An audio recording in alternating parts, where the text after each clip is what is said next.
the other agencies saddled with the responsibility of tackling this problem here. NDC reps on Kogi judgment. It is judicial coup against democracy. I think that's talking about registration. Yes. Obi NDC kick as court voids party's registration. INEC keeps mum. NDC vows to appeal decision. Lawyers divided over the reversal of judgment. Well, let's see what will happen with that.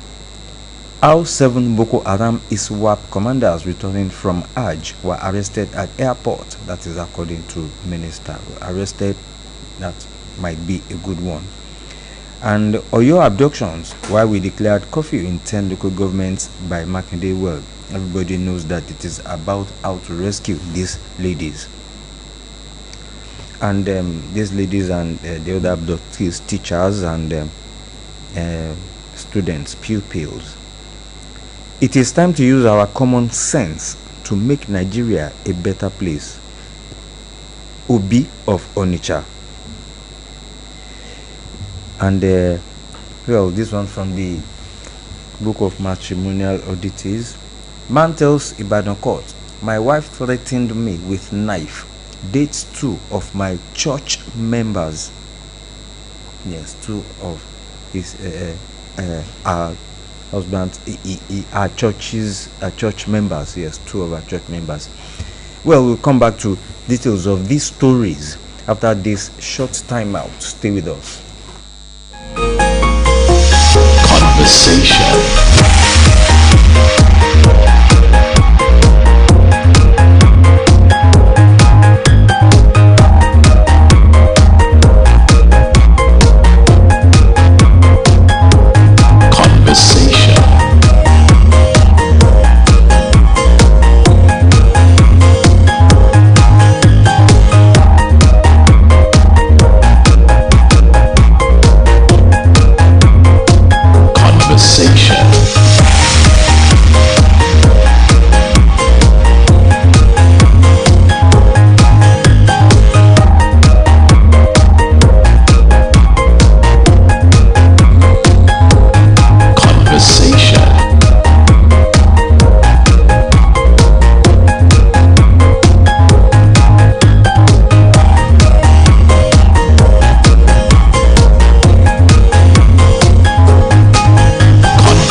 The program is still Conversation on Oluyole FM 98.5 right in the city of Ibadan. Now, well, Betola, before we go, we start with some political stories here. There is this story talking about the xenophobic attacks in South Africa. You know, the government had said they will, repatriate some Nigerians who are willing to come back to Nigeria. Now, 700 Nigerians are stranded as South Africa deadline looms. From South Africa. So I don't know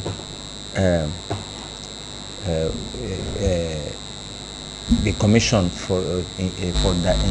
commission for people in diaspora, the Ministry Nigerians in Diaspora Commission. Yes, and the Ministry of Foreign Affairs. I don't really know what is happening. Well, the owner of the airline that was maybe one of the airlines that was commissioned for the job, Mr. Oyama, founder of ARPC, said sometime last week he was saying that the Nigerian authorities were not actually living up to expectation. He said they had to subsidize the cost of airlifting some of those that have already been brought home. So, and maybe there's just as much as he can do to save him from monumental loss in this matter, and he's not going to be doing it for free. Of course, he has always been there all the while. There has always been in situations like this, and he would always subsidize. But like I said, there's just as much as he can do. Yes.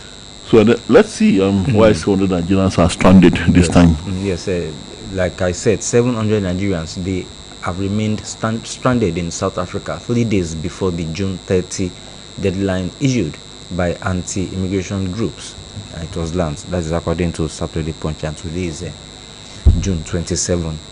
And well, it was gathered that despite President Bola Tinubu's approval of funds for their evacuation, bureaucratic delays have prevented the release of the money, leaving hundreds stranded and escalating xenophobic tensions. That the bureaucratic delays, I don't really believe. Yes, it might be one of the reasons, but some people will still want to chop from that money, that release of funds. If it's to give terrorists money and tell us that they have repented, or if it's to seal peace deals with terrorists and give them whatever they want in the billions, in the millions of naira, that will not be slowed down by any bureaucracy. Yes, there will be no bureaucratic delay. If it's to sit down with the Bedo Togis of this world, if to sit down with the Kachalas, and if to whatever they call themselves, if to sit down with them and sign peace deals and show it on broadly on national TV, that will not be delayed by any bureaucracy. And now this one is being I don't really believe this. Some people somewhere, some angle, they are trying to eat into that cash, that money that have been approved. And now findings by Saturday Punch showed that although the president approved funding for 4 additional rescue flights after the first evacuation brought home 258 Nigerians, the money had yet to reach the designated carrier, that is Air Peace, like you said. And this delay, according to officials of the Ministry of Foreign Affairs, the Nigerians in Diaspora Commission and the Nigeria High Commission in South Africa, is stalling the evacuation operation and leaving hundreds of Nigerians exposed to attacks. You like that statement, this statement, you can understand what I'm trying to say. People are trying to eat into that money. Some officials there, and well, they will link it to bureaucratic delays. Right, okay, I'm back home now, and on politics, NDC reps on Kogi judgment. It is judicial coup against democracy. And there's a rider, the timing apparently betrays the intent. The order was issued on the very day INEC was expected to open its portal and issue access codes for political parties to upload candidates for the 2027 elections. I think it was a judgment nullifying the registration of the NDC. Yes. And the INEC is keeping mum. They are not saying anything. And well, the NDC has said it would appeal the decision. Well, the NDC reps, they are saying judgment is banditry. This 2027 ambition threatened as court axis NDC. Its temporary setback, our march to new Nigeria cannot be halted, says Peter Obi. And then NDC expresses shock, heads to appeal court. The leadership of the Nigeria Democratic Congress NDC on Friday rejected and condemned the Federal High Court Lokoja's order purportedly deregistering the political party.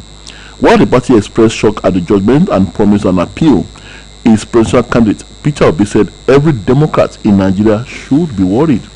Speaking in an exclusive interview with correspondents in Abuja, the NDC House of Representatives caucus leader, Honorable Victor Afam Ogene, described the order as a judicial coup against democracy. The Federal High Court had set aside its earlier judgment delivered on December 10, 2025, which directed the Independent National Electoral Commission (INEC) to register the NDC. Okay. Setting aside an earlier judgment delivered on December 10, 2025. The judiciary. Now, delivering judgment on Friday, Justice Issa Dashen ruled that the previous decision could not stand because all necessary parties were not heard before the court reached its conclusion. So the Federal High Court delivered a judgment, and another Federal High Court gave a counter judgment. Honorable Victor Afam Ogene said, "For us and many Nigerians, this is not an error of law. It is an assault on democracy. This is a calculated pattern of judicial harassment." And of course, the party has said that they will be going to court. They rejected the court ruling, insisting that the party was duly registered by INEC and announced plans to challenge the decision at the Supreme Court. And this was contained in a statement issued and signed on Friday by its national chairman, Senator Moses Cleopa Zuegi. The party said it was dissatisfied with the ruling delivered by Justice Issa Dashen on an application filed by what it described as an unregistered association known as the Peace Movement Party, PMP. Well, a lot of drama seems to be going on. Unfolding, yes. You know the way I see it, Mimbo.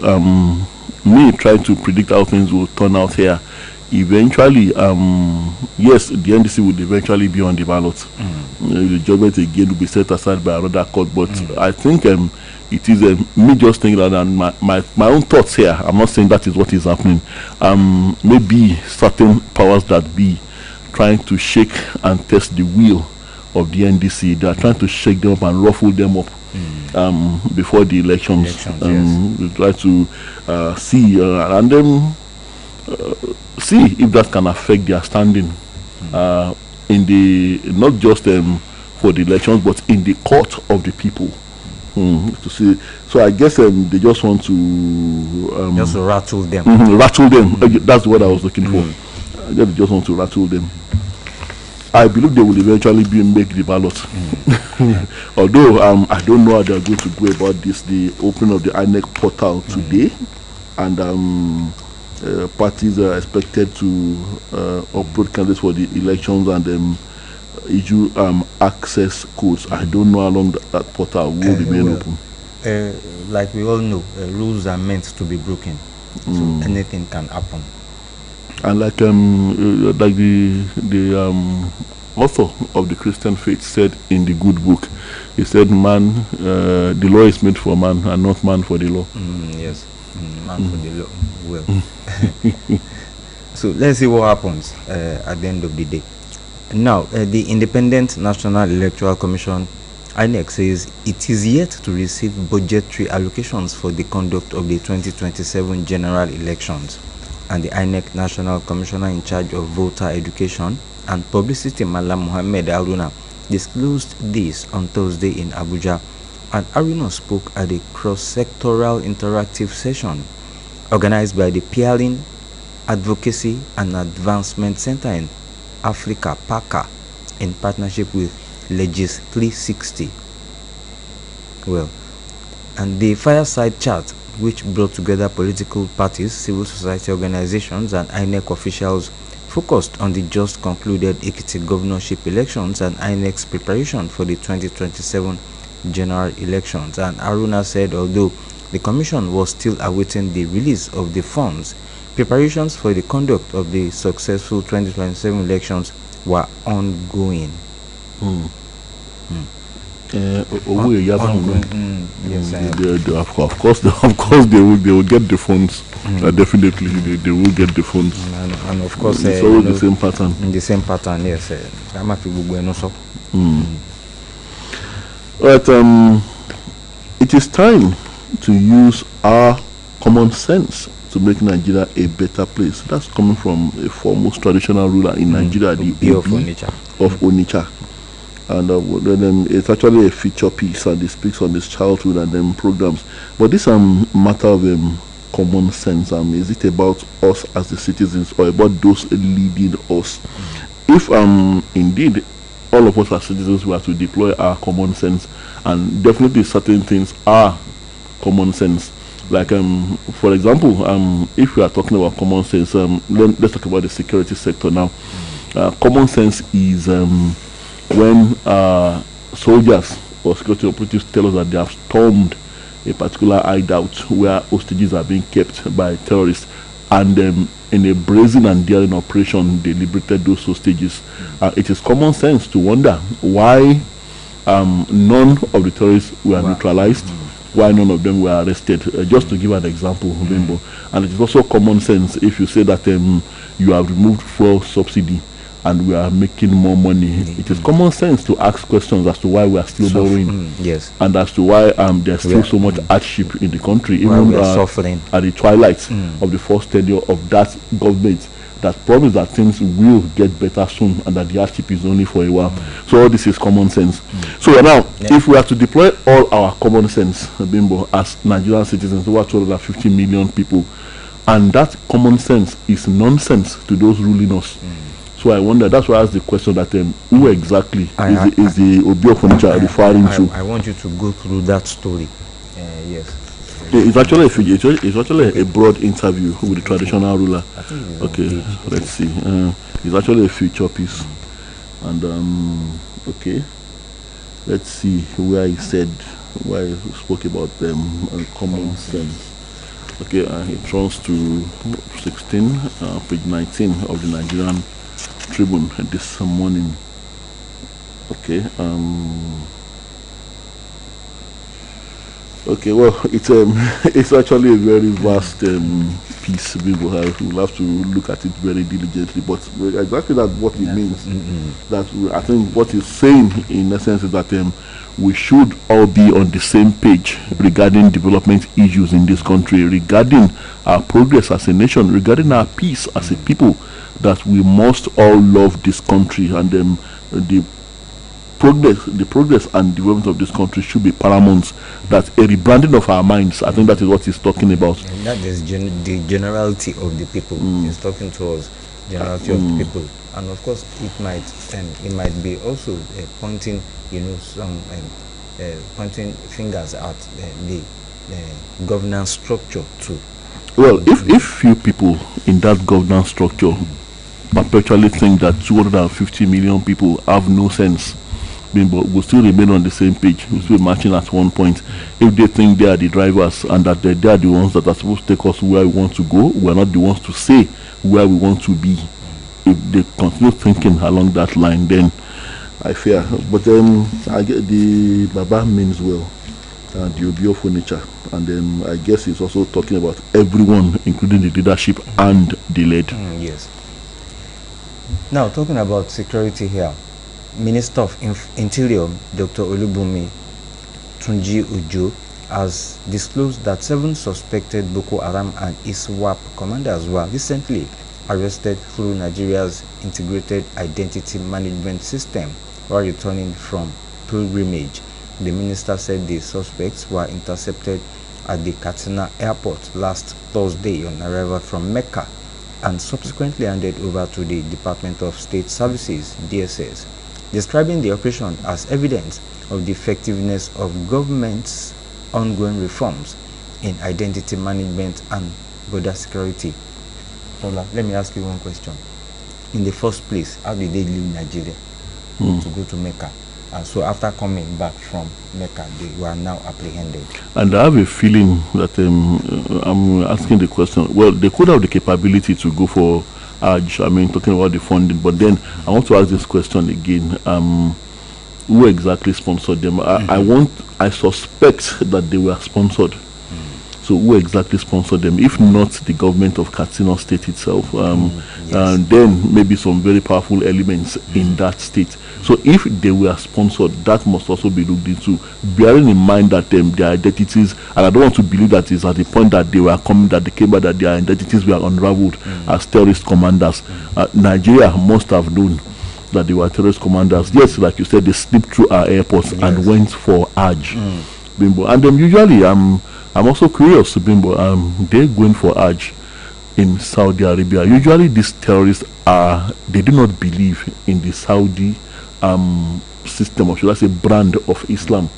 Much of the time, if they could attack Saudi Arabia, if they could attack Mecca, they would gladly do so, because they always tell you that the Saudis that they are not practicing the kind of Islam that they believe in.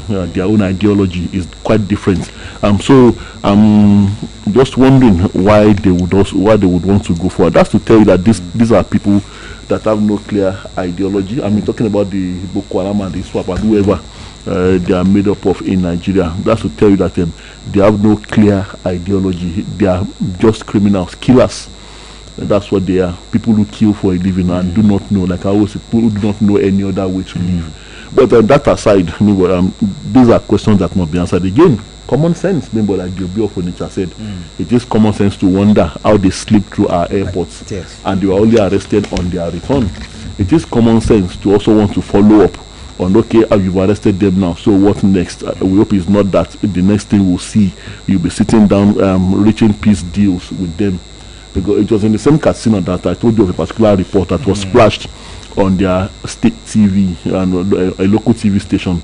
I think a private station now, where the government was sitting down with terrorists openly, and negotiating a peace deal with them, and they splashed the news as if it was a major achievement on the part of government, as if they had reached a kind of agreement, all-round acceptable agreement with a labor union. And so banditry is being seen as a new normal, something very normal, and that you have to plaque it and please them. But well, if they've been arrested, well, a good one. But then, like I said, it is common sense to also want to know what is going to happen in the aftermath of those arrests. Yes. And now there's this other one here. Tension has gripped parts of Benue State on Friday. That was yesterday. After gunmen killed the state chairman of the Miyetti Allah Cattle Breeders Association of Nigeria, Alhaji Risku Mohammed. And yes, and his friend Yakubu Issa, shortly after a peace meeting in Ohimini local government area of the state. And the attack, which reportedly occurred at Okudu village in neighboring Otukpo local government area, has heightened fears of renewed violence in communities already troubled by recurring attacks and communal tensions. And it was gathered that Mohammed had attended a peace meeting convened by the divisional police officer of Ohimini local government alongside community leaders and Fulani elders to discuss measures aimed at restoring peace in Ayuni community, where several people were reportedly killed in a recent attack. And sources said Mohammed and his companion were traveling back from the meeting when gunmen ambushed their vehicle and shot them dead. Well, Wimbo, it could be so many ways in trying to explain this and trying to hazard a guess as to what could have happened and who could have been responsible for those assassinations. First and foremost, maybe some local youths, indigenous youths of Benue State, whose people and communities have been victims of attacks by killer herders and youths that belong to local militias and have access to weapons. It could have been them. Then another probability is the fact that maybe there is someone or some people who don't want that peace deal to work. So kill the Magban chairman, and you know that will be tantamount to stepping on the cobra's tail. So of course automatically its members would assume that it is those that they went to have a peace meeting with that launched that attack that claimed the life of their leader. So there will be reprisals. So there are people that are profiting from that, and we are told of this spree of illegal mining also happening in parts of that area. So suppose it is those that are behind illegal mining that their own trade thrives when the herders, the farmers, when the communities are perpetually at each other's throat, there will be a distraction so they can do whatever they want to do. So it could have been them. That's why I said maybe some people don't want that peace deal to work. It could be either ways, Bimbo, but so I don't know what is going to happen, because these are people that do not forgive easily, and these are people that never forget. Talking about the Miyetti Allah and the cattle breeders, they are majorly made up of the Fulani ethnic nationality. Yes, and well, I don't know. But sometimes the Miyetti Allah will say that they are not part of them. Yes, the leadership, the national leadership. Yes, most times. Well, they say they are not part of them, but they have also come out openly in the past to claim responsibility for attacks on entire communities, for the wiping out of entire communities, especially during the last administration. You remember? Then not just and you cannot exonerate the main Miyetti Allah. They have also come out openly to claim responsibility for attacks, and also aside the Miyetti Allah Kaltahore, the more militant arm of Magban. So but the IGP and other heads of security agencies must be on top of this. Remember, it's Benue. That state is very volatile, Yes. and with this happening now, like I said, it's like stepping on the cobra still.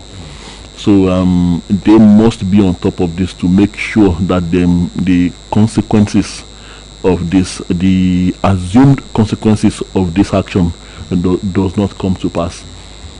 And yes, and well, and I am sure there will be consequences, and there will be after effects.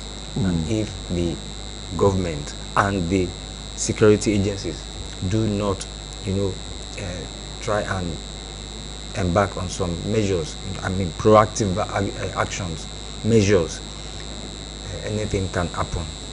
Yes, because of this killing. Yeah. And I wonder, the leader of MacBan in the state, that a very controversial organization, and I wonder, was he traveling alone? No, And, he was still and there wasn't- alongside another person. What I'm saying is, he had no protection. Protection. Well. And even at that, even if he had no protection of his own, I think for that purpose, the police should have made sure that he had protection. Ditto for the other community leaders that will be coming to the meeting, to and fro the meeting. I think the DPO is a security operative. He should have preempted that such could happen. We have this one here, where troops dismantle ISWAP roadblock, rescue 53 hostages, recover 8 vehicles in Borno. Are you coming from Borno? And, Again, none of the ISWAP members was arrested or neutralized. Yes, they just fled. So again, they fled into the bush and we wait for them to launch another attack. But of course, as always, they will be back. Troops of the 135 Special Forces Battalion under Operation Adinkai have dismantled a Jas Iswa terrorist roadblock along the Buratai Kamuya Road in Biu local government area of Borno State, rescuing 53 civilians and recovering 8 vehicles. The operation, carried out by troops of Sector 2 as part of ongoing offensive against insurgents in the northeast, took place on Wednesday. And this was disclosed in a statement made available to defense correspondents in Abuja on Friday by the acting military information officer, headquarters Joint Task Force Northeast, Operation Adinkai, Maiduguri, Captain Mohammed Goni. Well, at least good one. We commend them for rescuing the 53 hostages.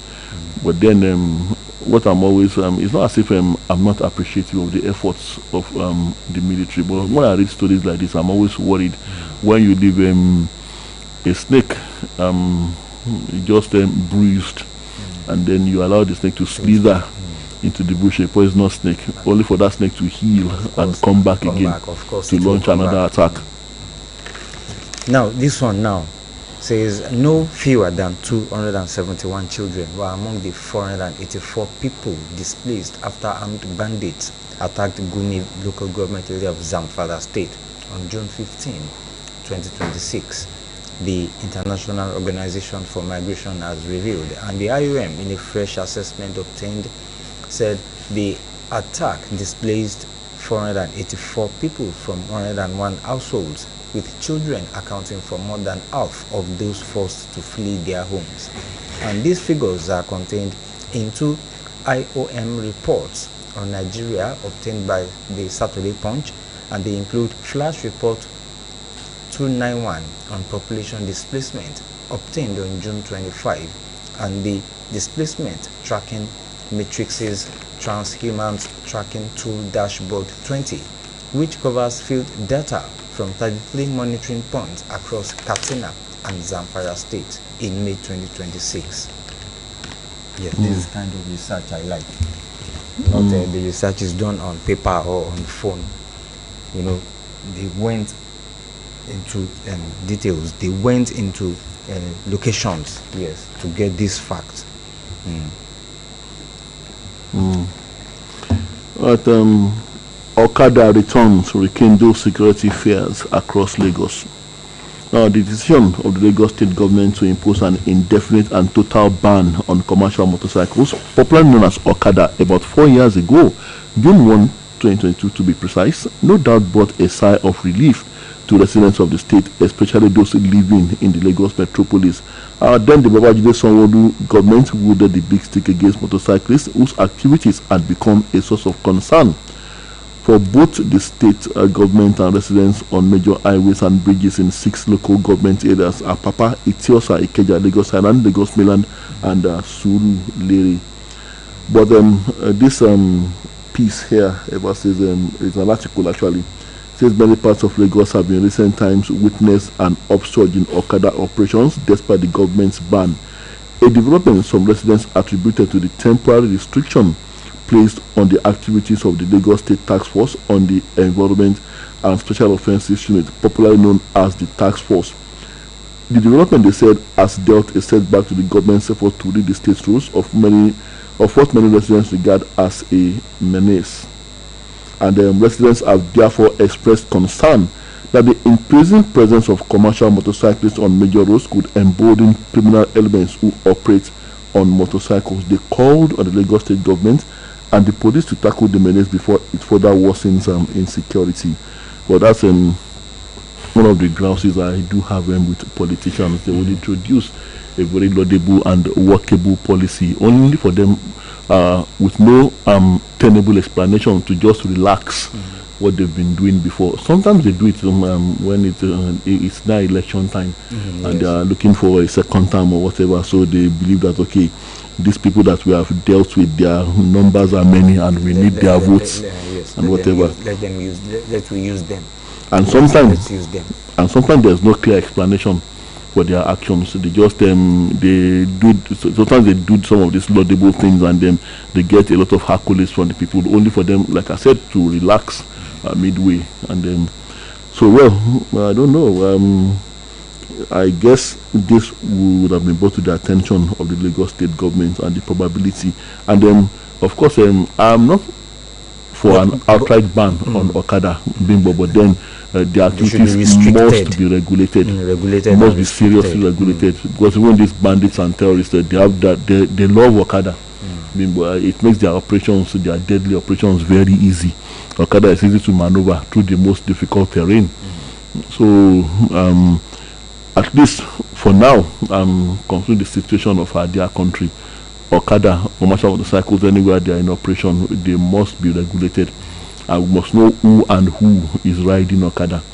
Due registration with the appropriate authorities. But do you think the Okada riders can just return like that? Just stepping on the toes of government? I don't think. Oh, so. They will test the waters, Bimbo. They will take the humans, even animals, people. Let me give you an example. There is a research institute here in Ibadan, IITA, the International Institute of Tropical Agriculture. If you go into their compound, Bimbo, and then you have an opportunity of moving around, just sit under a tree. It will be long before you see a squirrel coming very close to you, right, very near to your feet. You see birds coming very close. They can even land on your shoulder, Bimbo. They are not afraid of you. What is the reason? Because there are very strict rules that you must not hurt them, you must not harm them, you must not kill them. So it is gradually with time that the animals became aware that the humans there are not a threat to them. Bimbo. Even snakes, they may slither very near you and whatever, and the snake will not be afraid, will not feel the impulse to flee because they have sighted a human. So for every animal there, Bimbo. So it's exactly like that, Bimbo, in Lagos. When the enforcement became relaxed and they started testing the waters, just like the squirrel that will come close to your feet at IITA, nothing is happening. So more and more will come. Of course, if you have something good for the squirrel at IITA and you have nuts or something like that, of course it will disappear for a while. The next thing you will see is to come back with his colleagues to come and welcome the visitor who has been kind enough to offer them nuts. So that's just the analogy. So, to answer your question as to the dangers to return, of course, human beings would always like anywhere in the world. Human beings would love to break the law, even in this advanced crime that we are talking about. People would love to break the law. It is enforcement that restricts people. Well, Mm. yes. Okay, you have. Okay, we have this one here. Okay, $4.5 billion, $2.8 billion fraud trial. Emefiele challenges EFCC's bid to tender statements, alleges torture. Well, people are almost forgetting about Mr. Emefiele. Former governor of the Central Bank of Nigeria, CBN, Godwin Emefiele, on Friday challenged the attempt by the Economic and Financial Crimes Commission, EFCC, to tender a bundle of statements allegedly made by him in his ongoing trial over alleged $4.5 billion and $2.8 billion naira fraud and abuse of office. Now, appearing before Justice Rahman Oshodi of the Lagos State Special Offences Court, Ikeja, Emefiele, through his lead counsel, Mr. Olalekan Ojo, SAN, argued that the statements were obtained under oppressive, dehumanizing, and torturous conditions while he was in EFCC custody. Oh. The defense urged the court to reject the statements, insisting that they were not voluntarily made and were therefore inadmissible in law. According to Ojo, Emefiele was held incommunicado for more than 157 days before the statements were allegedly obtained. So he was placed under duress and torture for 157 days. Oh, how convenient. So, well,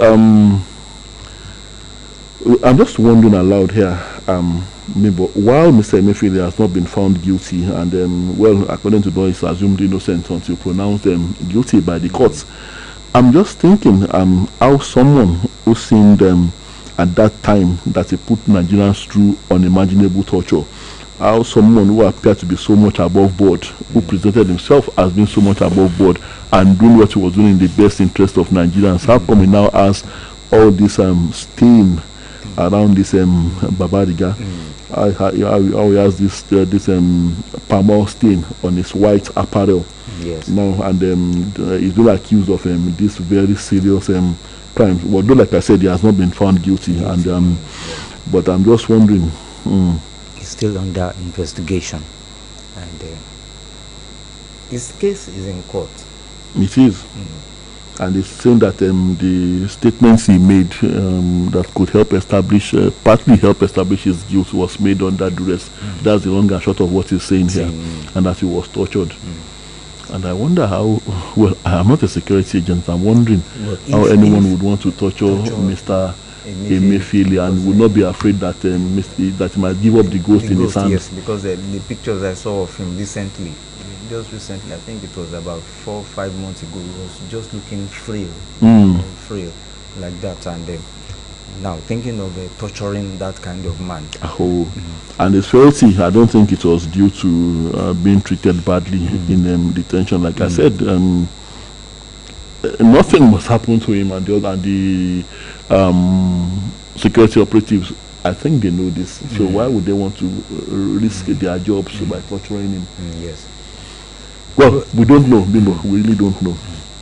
Now, before we go to matrimonial oddities stories here, this widow is lamenting, seriously lamenting. It's a kind of interview. She's lamenting, and that is making reference to our legal and correctional system. Yeah, correctional facilities, correctional, status in the country. She says her son was falsely accused of robbery at 17 years and still on death row at 45. So how many years has he spent? 28 years. Oh. 28 years now. And there has not been he has not been fortunate to be a beneficiary of state pardon. Yes. Each time the Chief Justices visit the correctional centers for him to have spent that number of years. Yes, it is in Ikedu local government area of Imo State. Yes. Our son, his name is David. She said he was allegedly falsely accused of robbery and sentenced to death 28 years ago. even if even if he's guilty, Bimbo, even if he was not falsely accused, now 28 years of his life behind bars, and that judgment has not been carried out. So after 20 years, it's now 45. So you now say you want to execute him. Yes. After 28 years, now that it's 45. I will even show that he's not still awaiting trial. No, if he's on death row, he has been convicted. That's why he's on death row. He has been sentenced to death. Tinubu State Police Bill, not solution to insecurity. That's coming from the Africa Democratic Congress. State legislation rushed, panicky action. And then, like someone said on social media yesterday, everyone was clamoring for this state police bill. Now that it has been done, the opposition parties are looking for loopholes and pitfalls. Yes. Like I said yesterday, I think they should just hold their peace if they do not have anything reasonable to say. Alright, let's from the book of matrimonial oddities as we open the phone lines. My wife sent love messages to her lover, threatening me with knife for dating two of my church members. It sounds like you really dated the church members, and that you are not falsely accused. My husband didn't tell me he had a wife, dealt my boss punches for mediating in our affair. And okay, my wife always looks unkempt, leaves her home untidy, says husband, and the wife says he's a liar. Okay, you didn't know she was unkempt and untidy before you married her. And my ex-wife refused to leave my house, summoned her family to beat me. And I suffer severe pain during intimacy with my husband. What that happened in Lusaka. And the man says, don't end our marriage. So what is the cause of the pain? I think that is what they should work on. Yes. Why is that, if it's not about the man having an abnormally enormous manhood, so then even with that, there are ways of going about it. Then it means also maybe the lady does not enjoy sex, you understand? Maybe she does not, and it takes some quite some time to let ladies enjoy sex. You know, all those little foreplays and so. Okay, but that will make them ready down there for the act. But then, like I said, there are ways of going about it. They can visit sexuality experts, experts on sexuality education that will tell them what to do to make this pain go away. And if it's about a health condition, it can be treated. Yes. They don't have to end their marriage on the basis of this unless there's something else they are not telling us. Let's open the phone lines. 070 5555 1985. Also 080 5500 9850. Numbers to call this morning to be part of conversation.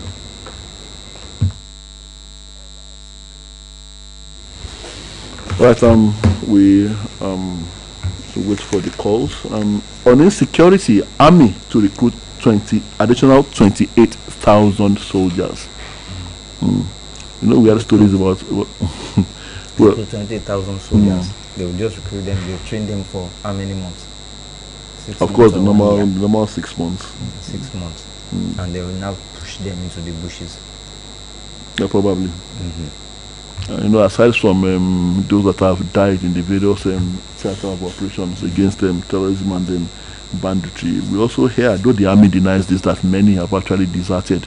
And they are not deserting because they are afraid of the terrorists and bandits. They are deserting because of alleged compromise on the part of the top military or top brass in the military, and then on the part of the politicians. They push them out there, and then they sell them out to the bandits and terrorists, and then they waste their lives unnecessarily. Those are the allegations. But like I said, the army and the defense headquarters has repeatedly and profusely denied these allegations. Yes, the program is still conversation. 07055551985 and 08055009850. Still expecting calls. I don't know, maybe some. It seems to be a challenge with the phone lines, yeah. And Yeah, police handed my wife to Kaduna mob, watched them burn her alive. That is according to the husband or the woman that was burnt alive. Well, Kaduna. I still don't know what the woman's offense was. I'm still. Although the police claimed that they were overpowered by the mob, but if they handed her over, it's very sad to say this. Maybe the police themselves didn't have much of a choice. They would have been also killed as well if it was just a police station, and then that mob was huge. These are places where people don't flee when the police open fire on an irate mob. And quite a pretty woman, yes. Well, it's actually an interview session here. And it's sad that this is still happening. It's still happening. Yes, 42-year-old mechanic Aliu Mohammed. Yes, he shares with Israel Bulus the pain of losing his wife, Mrs. Umukairi, to an irate mob, alleging police complicity in her death, and speaks about the emotional toll the tragedy has taken on his family.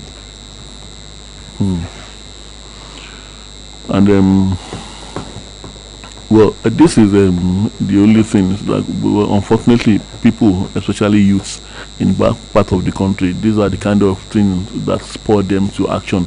The whole country was protesting against the brutality and the heinous atrocities committed by NSAS. Yet they were there, they folded their arms and looked on, and they said they were comfortable with SARS at that time. Even the ongoing insecurity across the country, that is mostly their area is mostly affected, the northern region. You will never see them come out to hold any protest, to say that any peaceful protest, to say that this has gone on for long enough. No. But when it comes to descending on innocent women, accusing them of whatever, mostly blasphemy and all that, you see them become very active. You see the youth suddenly become very active in that part of the country, and I still wonder, maybe education, that is very key. Part of what that emir in Kano tried to correct, and at the end of the day, he lost his throne. Right, we have a caller. Hello, good morning. Hello, good morning.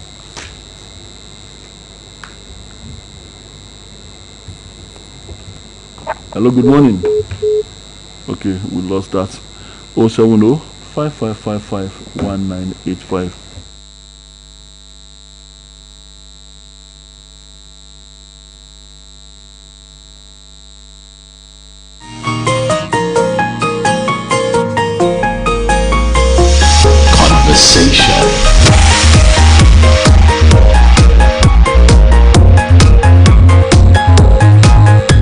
Hello, good morning. Hello, good morning. Good morning. Good morning. I am Ademola from Ibadan. Good to have you, Mr. Ademola. On what the official said, to make Nigeria a better place. You see, some of our leaders, and they are in the government, departments, others. So, and their promise of better the lot of the people. And through the provisions of social amenities, provision of agriculture, reduced prices and all that. So, they must remember, and they must try as much as possible to fulfill their promises. They must pursue projects for the masses, and they should battle the insecurity and others. Well, thank you, Mr. Ademola. 070 5555 1985. Still wait for more calls. Good morning. Hello, good morning. Good morning. It has been very difficult to enter today. I don't know what. Yeah, straight to the point. Now, your name and and where I'm you're now calling the from. family. Okay, Mr. Abayomi Fabumi. Okay. Yes, I still familiar first. All right. I don't want to quickly make this point that look, this court that at Lokoja has gone so seriously, and this government will not condemn it. If Attorney General is even supposed to follow the president of the Nigeria Judicial Council, now the government will soon be talking about saying, no, we don't want one party state in our country. And God not look at it, this Peter Lifu, who did the same thing of this, will go scot-free. Thank you very much. Have a nice day. Yeah, thank you, Mr. Thank you very much. Fabumi. Yes, let's quickly squeeze one more call here. The program is still conversation on Oluyole FM 98.5 right here in the city of Ibadan. Now, this one says, our pastor killed teenager over 30,000 naira. Hello, good morning. Hello. Good morning. Quickly. Yes. See, on this the registration of parties. So, democracy should not be saying that parties should not contest. See, certain parties like other parties should contest. You see, the election will come up in our Osun state, and people the preparation place. So we should allow some parties called and others. Thank you very much. Thank you. Thank you. Right, take your time. It's 7:30 and we have to go. Been an interesting time on conversation. We'll be back same time Monday morning, God willing. My name is Tola Teriba. And my name is Bimbo Akombi. Thank you very much for listening and enjoy your weekend.